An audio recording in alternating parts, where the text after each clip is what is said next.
Hello, everyone.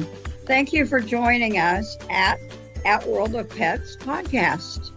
We love having you here on a weekly basis. And we want our pets to live as long as possible, but we want that to be a good quality life.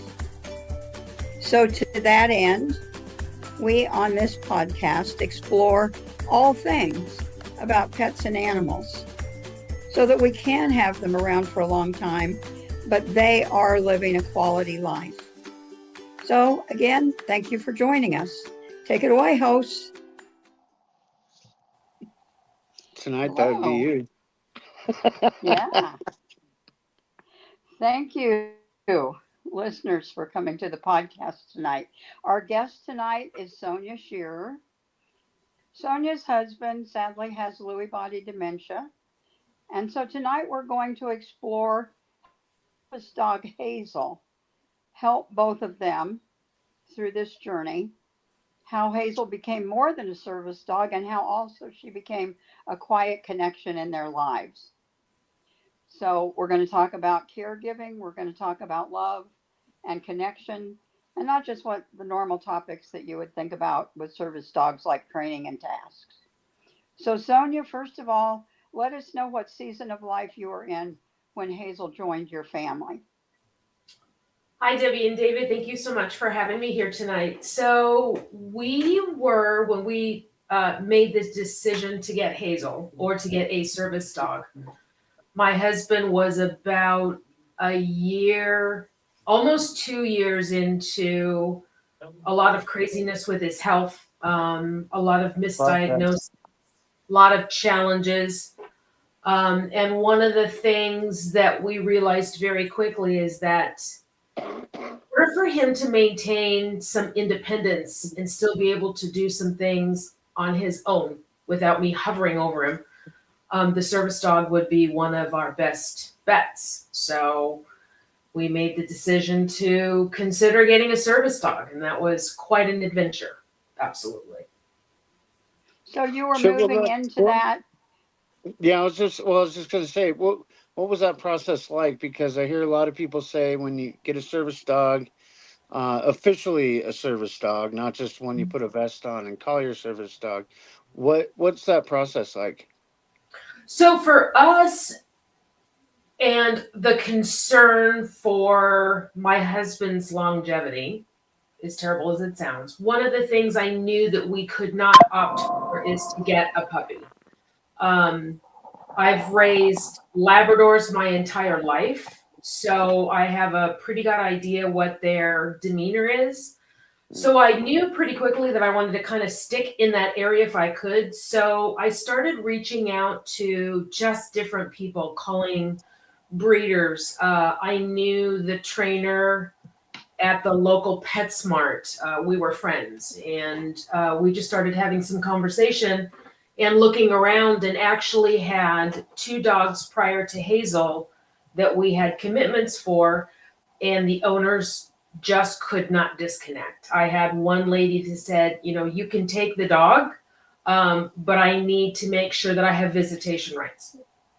And I said, so ultimately, we fell into a relationship with this breeder in Minnesota, an absolutely amazing woman. She raises bomb-proof Labradors, that's what she calls them, because she raises these dogs so that they can be service dogs, emotional support dogs. She has gun dogs, hunting dogs, all of that kind of stuff. And we chatted on the phone. And I thought, wow, this just sounds too good to be true. Hazel was a little older than I would have originally considered. She was almost 4. But Mima, as she is called, said, you've got to meet her to believe her. So our total process of searching for a service dog was probably about a year. Wow. And then the process of getting her trained and certified followed after that, and that was work in progress over time. Of course. And what challenges were you having with your husband during that time that you were waiting? Because you had to have come to the conclusion a while before you got the service dog, and then to have to wait that long. Absolutely. For quite a bit of time prior to that, my husband was able to go out for a walk. He was able to go and just kind of amble around, and I didn't have to worry about him. And then we started having conversations where he was fearful. He says, I got down to the end of the street and I got kind of turned around and I kind of panicked for a little bit to figure out how to get home. Thank goodness he always had his cell phone in his pocket, and I made sure that his locator beacon was on, so I knew where he was. But when you hit a certain part in your life, what you don't want is your spouse or your loved one just hovering. And it wasn't good for him, for me to hover, and it wasn't good for me to always have to worry.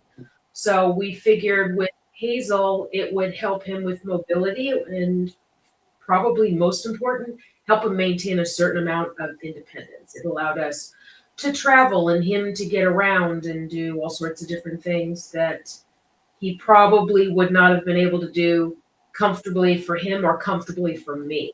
So it seemed like a really good option. Plus, having a dog in our house didn't have to twist either one of our arms to be able to do that. So. Well, that's a beautiful thing. Well, tell us how you and your husband met Hazel, like in person. What was that like the first time? When I first had conversations with Mima had said, I have this beautiful lab. I have heard your story, because, it was like sending email upon email upon email to all of these different people and trying to figure out what's the cost and what kind of dog, and was it a breeder that was maybe an overbreeder, and then we could potentially be faced with some genetic issues. I mean, there was a lot to take into play. What I didn't want was to have a dog that all of a sudden I was also saddled with a lot of health issues. So in speaking with our vet, actually, she gave me some suggestions of things to ask for. So when I ended up talking to Mima on the phone, she said, I have this beautiful lab. She is almost 4 years old. She was to be part of my breeding program. And unfortunately, she has a little bit of discoloration in one of her eyes. It's not a cataract, it's not an issue, but a cognizant breeder is not going to put a dog into a breeder program knowing that there is an issue. It's something that could potentially be an issue. So she said, what I did is, because of Hazel's personality, she became my puppy nanny. And the puppy nanny was who went in with the puppies when the mamas were coming out and the puppies were being weaned. So she was the puppy nanny. And I thought, wow, what a great personality, a great trait to have. And Mima said she mothers everybody, and she has a good heart and a good brain. And she's a well-bred dog. I think she would be a good fit. So we talked about it, jumped in the car in the middle of a horrible, horrible snowstorm going from Chicago up to Minnesota. And we pulled in, and Mima has a beautiful farm up there. They actually raise wheat and beans. And we walked in and sat down, and we were chatting with Sherry for a little bit. And there's Labradors all wandering around, and she's making orders to him, and you go and crate and do this, that, and the other. And I thought, wow, this is synchronicity. It's amazing. And she called, Hazel then was called Truffle. She's Black Truffle. So Mima hollered for her and said, Truffle, here. And she came around, and she kind of stood there and looked at Mima, and she said, go say hi. And she walked up to my husband, and you literally could see her melt. She jumped up on the couch, and she snuggled right in up to against my husband. And Mima looked at me and said, I think you have a dog. And looking at them, we have a picture on the website. We have a picture of them just looking at each other, eye to eye. And that was 100% adoration that was there from the very beginning. And it made my heart swell. And I thought, well, okay, here we go. So you knew from the beginning that absolutely the truffle Hazel. Yes. Yes. was going to be a So great companion for your husband. yes, the long drive home was, I don't like the name Truffle. And I said, okay, well, we can talk about that. She's had it a long time. And he goes, I like Hazel. And I said, okay. So we were talking about it and got home and started calling her Hazel. And she never bat an eyelash after that. She was Hazel. Wow. I would not give a pause except for I'm clearing my tears because that's a beautiful story. Oh, thank you. It's when you have a connection with a dog, or actually with any pet, because I've had great connections with other pets as well, but when you can just look into their eyes and know that it's there. It's absolutely there. So we welcomed her into our home with open arms. Our oldest grandson at the time was about 4, and he just fell in love with her. And Hazel, over the time, actually had 3 responsibilities. She was service dog to Grumpy, as my husband is called. She was my wingman. As Nana, she was my wingman. And to our grandson Henry, she was almost like his mom. She would boss him around, and she'd like, "What are you doing?" And she would protect him like one of her own. And you could see her very easily adjust from one situation to the next. And I think that's, in many ways, that's can be contributed to Mima and how she raises her dogs. She raises them with love. They are exposed to everything. Nothing bothers them.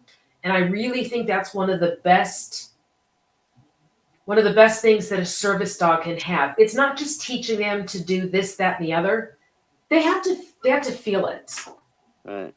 They have to be the ride or die for that person, for their human. And Hazel absolutely was that. That sounds so amazing. Is So there anything that we haven't cut? Oh, sorry, David. Oh, you're fine. I was going to say, so in the, sorry, I got to wipe my eyes again so I can see my notes. So we had the in the title, today's search, organize, and conquer. Mhm. Now, I'd like to bring that into context because I love the way that you presented your relationship. So you've gone through the search, and then you've gone through some of the organized, but what is the conquer part, and how does that relate to your husband? So the conquer was to make sure that the two of them could trust each other. My husband had never had that type of relationship with the dog where he literally can say, "You have to do everything for me. I have to do everything for you. We are this." We've had dogs. We've raised 4 amazing children and had a variety of pets in our home, but Hazel was different. So he had to learn to trust her, and she had to learn kind of all of his little idiosyncrasies, what he did, how his emotions came into play. And sometimes it was an on the cuff type of thing. So, with her ability to really deeply connect with him, she could tell very quickly if it was just a bad day physically, just a bad day maybe emotionally. We've always had what is called syncope. So my husband passes out a lot. He's a large man. He's 6'4", and I'm 5'5", so we're like Mutt and Jeff. But when he passes out, it's get him on the floor, get him comfortable, make sure he's okay. And she literally would put her paws on his chest, and she would just breathe at his neck. That's a connection. That's, you're okay, I'm here, it's all right. And it did relax him once he learned to accept and trust that emotion. And they So were. was that did the dog prevent some of the syncope episodes doing that? Was that like foresight that I know some animals have, or was that comfort after he had the episode? This is comfort after the fact. For him, it's challenging to try to see when they come on, although over the years I've kind of been able to tell. It's not something that she was ever trained to do, but boy, she was on it when he had it. And or sometimes he would just have anxiety and he would just sit down and she'd, snuggle like right up under his arm, and, it's breathing and syncope, and, just looking at her with those big brown eyes saying, it's okay. I'm here. I'm all right. If he wanted to go for a walk, she could get him home. We mapped out and trained a 2-block radius in our neighborhood. And I worked with her literally going probably every 500 feet, turn around, let's go home. And she could take us home. Okay, let's go. Get a little farther out. Let's go home. She'd turn around and go home. So, Yeah. That's so cool. Yeah, I can't wait. I know the next dog I'm going to have is a service dog at my age for sure. So it's great to have these kinds of conversations. Doug, do you have any other thoughts? Of course. So, this was your first dog? I know you've had several because you and I talked. Sure. But Hazel was the first, correct? Hazel was our first service dog. I mean, not dog, but the service dog. Yes, she was our first service dog. So, what was it surprising to you, the connection that she had? Well, you call it the quiet connection, right? Yeah. It was. I mean, as I mentioned, I had Labradors my whole life, basically growing up. I grew up on a ranch. We had horses and, dogs and cats and, everything. And you do build over time relationships with your dogs. Again, any pet. And it was amazing to me that she connected with him so quickly, but also connected with me quickly. So when we had some hospital visits, and the hospitals were great, allowing her to come in and be with him. There were times when he needed her to be there when he was in his room. We'd bring her a blanket, and she knew that little blanket was placed, and she would go and she'd sit on that blanket until she was invited up in bed. Some of the nurses like, oh, the dog's in the bed. It's a service dog in the bed. They're like, oh, okay. So her ability to comfort him, but then when I'm at home and I'm losing my bananas because I'm scared and stressed and I have to be at home because I can't be there, and her being able to do a very similar thing in that getting in and saying, Mom, it's okay. It's okay. We had a lot of ugly cry moments sitting there wondering what was going to be next. And she was right there with me every step of the way. Every step. I'll be crying too, David, but hopefully not. I think I told you, Sonya, my husband died of Alzheimer's. And this story makes me wonder. I mean, we always had dogs, but they were never service dogs. So we weren't relying on them in the same way. Yeah.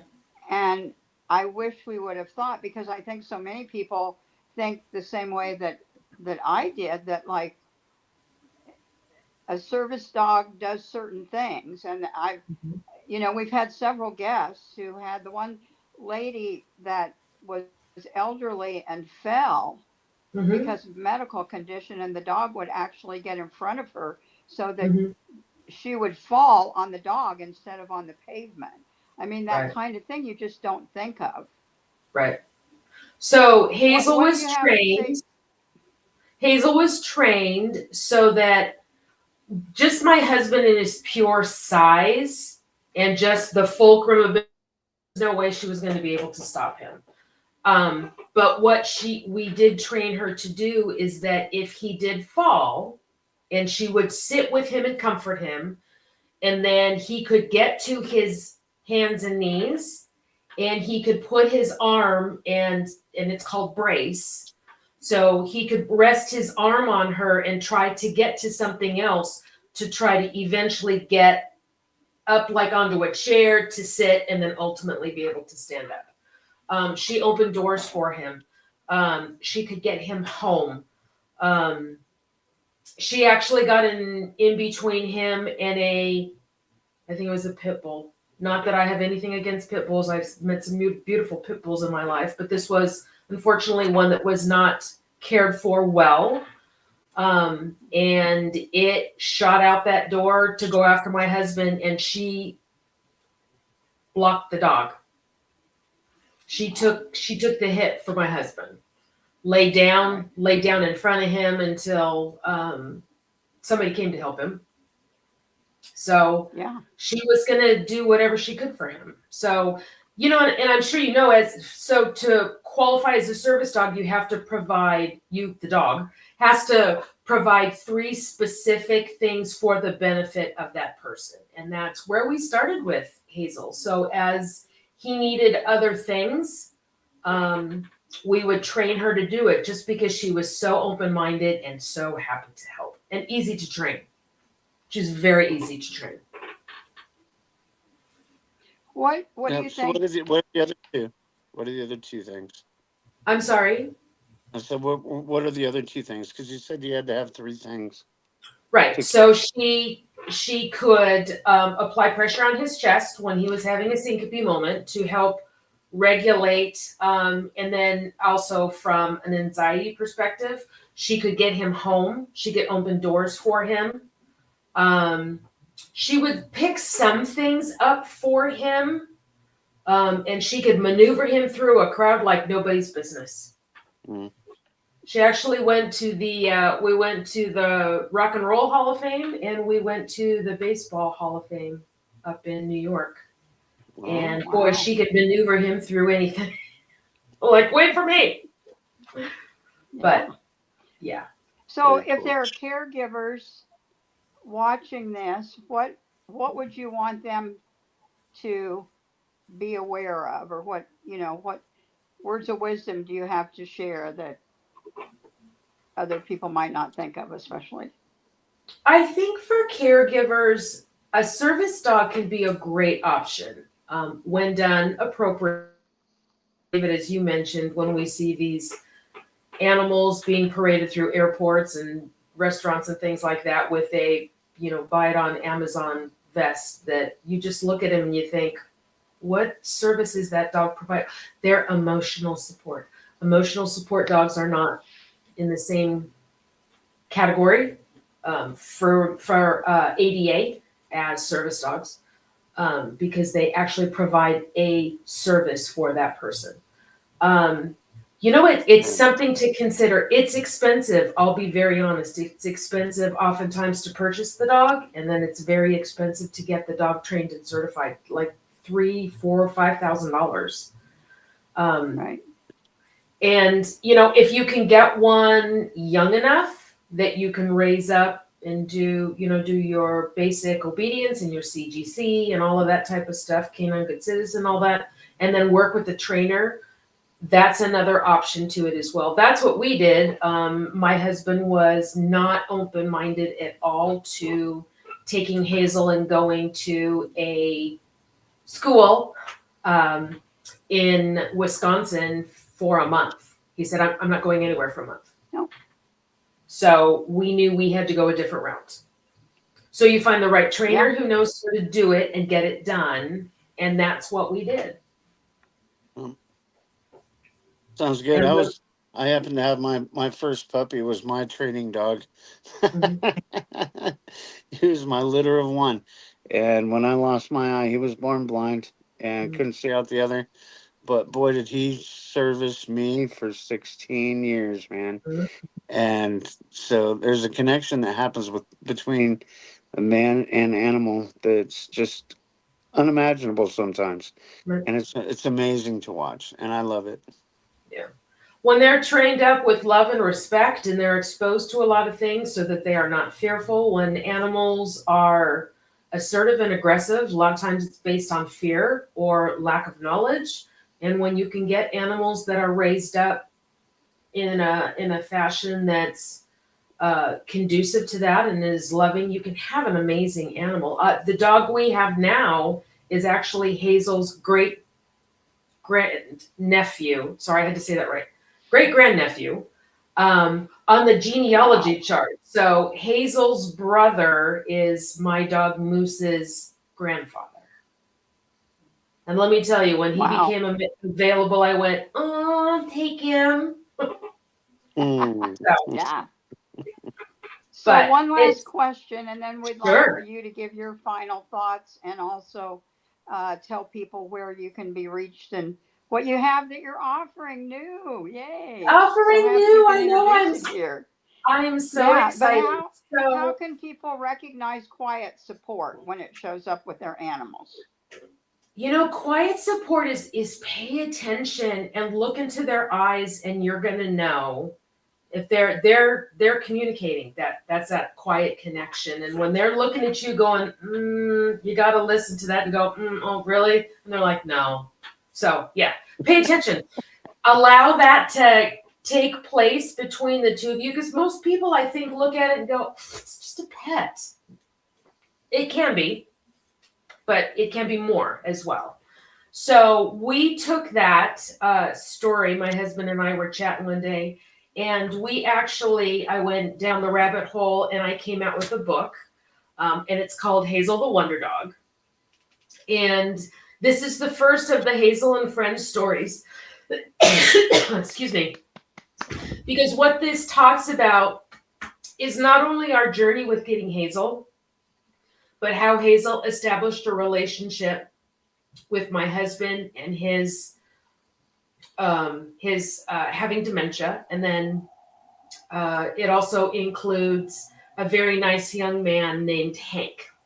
So for me, it kind of comes full circle. I think it talks about all of the different relationships that you can have with a service dog. If you want to reach me, you can reach me at our website, which is www.frazzledcaregiver.com. It's really easy. And there is a spot there for you to send us an email. And if you look up at the top of the page, there is a link that says book. So Hazel, the Wonder Dog, the Wonder Service Dog, will be available. It launches next week on the 12th. And then there are 2 other books that will be coming in the next several months. Excuse me. The second book will be Grumpy is Different, which talks about Grumpy and dementia. And then the third book is called Why is Moose So Silly? And that talks about Moose, who is a very silly 3-year-old Labrador, and he doesn't think he's going to pass the test to be a service dog, but he still has that connection. That's such a great perspective for a story. Yeah. I love it. And there's a lot of information too on the Frazzled Caregiver website. Just it's the crazy life that we've led through this journey of me being a full-time caregiver for my husband, and a lot of the challenges my husband's had to deal with having a crazy disease like Lewy Body Dementia. Yes. It's been a lot. So but this is the fun part. Thank you so much. Thank you so much. I really appreciate your time. Yeah. And we're going to have you back, and we're going to expand the conversation into some other topics. And so I'd like to tell everybody, please, to share the episode, sit with someone in silence, and notice your animals differently. If someone listening feels overwhelmed or alone right now, what would you want them to know? If they are feeling overwhelmed, just take a breath and ask for help. It's hard. It's hard to ask for help. But there's a lot of different topics on the blog, as we've got scrolling down on the bottom at frazzledcaregiver.com. Look at all of those blogs on there. There's got to be information on there that's going to resonate with you, and maybe at least get conversation started, talking with your family, talking with friends, any of those types of things. And you know what? And if you just need someone to talk to because you just don't know what to do or where to go, there's even a link on there to click on it. You can send me an email and we'll chat. Great. Very good. Very cool. All right. Thank you. Take it away, Bree. Thank you. I'm glad that you joined us for At World of Pets podcast.